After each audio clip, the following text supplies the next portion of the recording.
અમદાવાદના વિરમગામમાં આંબેડકર બ્રિજ પર આજે સાંજે એક દિલ દહોડી નાખે એવો અકસ્માત બન્યો હતો।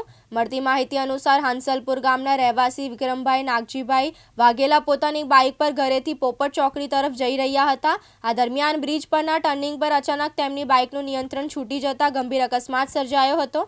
સાક્ષીઓ જણાવે છે કે ટર્નિંગ પર બાઇક અનિયંત્રિત થઈ સીધી ડિવાઈડર સાથે જોરદાર અથડાઈ હતી। અથડામણી અસર એટલી શક્તિશાળી હતી કે વિક્રમભાઈ બાઇક પરથી ફંગોળાઈ બ્રિજ પરથી નીચે પટકાયા હતા। માથા અને શરીર પર ગંભીર ઇજાઓ થવાના કારણે તેમને ઘટના સ્થળે દુઃખદ અંત નીપજ્યો હતો। અકસ્માતનું દ્રશ્ય એટલું ભયાનક હતું કે આસપાસના લોકો પણ ક્ષણોમાં ત્યાં એકત્ર થઈ ગયા હતા। ઘટનાની જાણ થતાં 108 ઇમરજન્સી એમ્બ્યુલન્સ તથા વિરમગામ ટાઉન પોલીસ તાત્કાલિક સ્થળ પર દોડી આવી હતી। 108ની ટીમ દ્વારા તપાસ કરવામાં આવી, પરંતુ વિક્રમભાઈએ સ્થળ પર જ જાન ગુમાવ્યો હોવાનું નિશ્ચિત થયું હતું। પોલીસ દ્વારા અકસ્માત અંગે પ્રાથમિક તપાસ શરૂ કરવામાં આવી છે। બાઇકની ઝડપ વધુ હોવા અથવા તો બ્રિજના ટર્નિંગ પર યોગ્ય નિયંત્રણ ન રહેવાના કારણે અકસ્માત બન્યો હોવાની સંભાવના વ્યક્ત કરવામાં આવી છે। જોકે સ્પષ્ટ કારણ અંગે તપાસ ચાલુ છે।